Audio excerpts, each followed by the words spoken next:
જૂનાગઢના કેશોદમાં airport authority અને વહીવટીતંત્ર દ્વારા જાહેર લોક સુનાવણી કાર્યક્રમ યોજાયો હતો।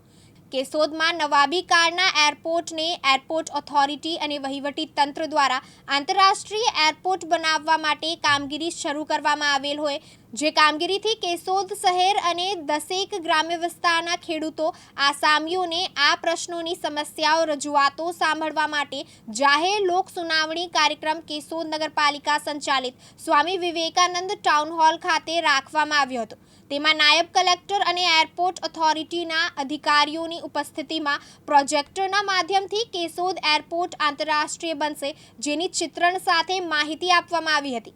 કેશોદ એરપોર્ટનો નવો પ્લાન પ્રમાણે નવા એરપોર્ટનો 2500 મીટર લાંબો નવો રનવે બનશે, જે એરબસ A320 અને બોઈંગ 737 જેવા મોટા વિમાનો લેન્ડ કરી શકશે। 3 વિમાનો રહી શકે એવડું મોટો હેંગર રહેશે। નવું વહીવટી બિલ્ડિંગ પણ બનશે। આ એરપોર્ટ કુલ 363 કરોડ રૂપિયાના ખર્ચે બનશે। પહેલા ફેઝનું કન્સ્ટ્રક્શન માટે કુલ 26 કંપનીએ બીડ કરી છે।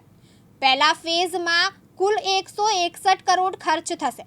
કેશોદ એરપોર્ટ ઓથોરિટી અને વહીવટીતંત્ર દ્વારા સંપાદન કરવામાં આવેલ ખેડૂતોની ખેતીની જમીન બાદ ઉદ્ભવતા પ્રશ્નો સમસ્યાઓમાં વરસાદી પાણીના નિકાલ અને આવવા જવા માટે રસ્તાની રજૂઆત મુખ્યત્વે કરવામાં આવી હતી। પ્રકાશ દવે સાથે યજ્ઞેશ ભટ્ટ, દિવ્યાંગ ન્યૂઝ, જૂનાગઢ।